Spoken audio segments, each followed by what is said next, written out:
whose golden brown eyes were the same color and shape as mine. Elise and I will watch out for each other. Yes, I'll make sure Ava gets at least some of her homework done in between flirting with all the guys, Elise said, shooting me a smirk. And I'll make sure Elise has a little fun as she's maintaining her 4.0 GPA. I countered back with a wink. Just look out for each other and everything will be fine. My mom glanced at Elise and me. And remember, I'm only a phone call away if you need me. She gave us each one last hug, and before we could shed too many more tears, she waved goodbye and climbed into the black car waiting for her on the cobblestone drive. And there she went, the great Miriam Cohen, the woman who had clawed her way back up to the top after her father had disinherited her when she had Elise and me out of wedlock. I hoped that someday I could be half as strong of a woman as my mom was, which meant that I needed to practice being strong now, even though I was afraid. Elise and I linked arms and waved as we watched the car holding our mother drive away, a cool fall breeze causing the leaves of the towering trees nearby to rustle.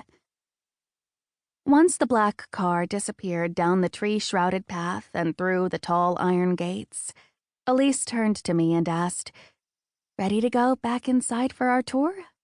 "I guess." And so, instead of putting off the inevitable, we walked side by side up the few steps that led to the entrance of our new school. A girl wearing one of the school's blue blazers and plaid skirts was waiting for Elise and me when we made it back into the school's lobby.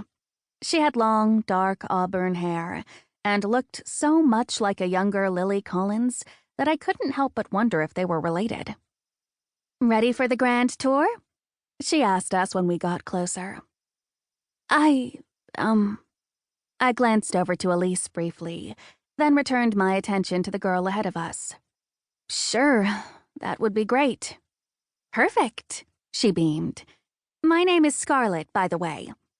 Scarlett held her hand out for me to shake. "I'm one of the captains for our house." "I'm Ava." I shook her hand. "And I'm Elise." Elise did the same. Scarlett narrowed her brown eyes for a moment, looking us up and down and side to side. "Trying to figure out how you're going to tell us apart?" I guessed, knowing the look in her eyes well enough. Scarlett pursed her deep pink lips. "Usually, when I meet twins, I can tell them apart because they do their hair or makeup differently from one another. But you two are obviously the kind of twins who like keeping people on their toes." "Why have an identical twin if you can't have a little fun tricking your friends and family every once in a while?" I said, proud of the certain mystique Elise and I took with us wherever we went. "Just give me a few days." Scarlett's lips curved up into a slow smile, like she thrived on the idea of a challenge. "I'll figure it out." I shrugged. "We'll see."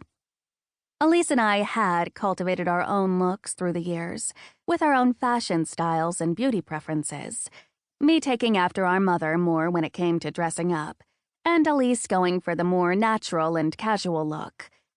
But if we wanted to do the twin switch here and there, even our own mother had a hard time discerning who was who. So if we could still trick our mom on a weekly basis, I didn't see this new acquaintance deciphering the tiny differences that made us unique anytime soon. Scarlett guided us around the main section of the school first, showing us the various classrooms, the auditorium, and the gym. And despite the actual school building being over 100 years old, everything inside was state-of-the-art. The school and its grounds breathtaking, actually. According to Scarlett, the school sat on 10 acres. It had the usual football, baseball, and other sports fields, which she pointed out from the doors near the swimming pool. But it also had lush gardens with a walking/running/bike path that reminded me of the beautiful gardens from the rich estates in the Regency romance movies my mom sometimes watched. It actually kind of felt like a real castle, only that instead of royalty living within the walls with servants helping to run the place, there were teachers and students milling around.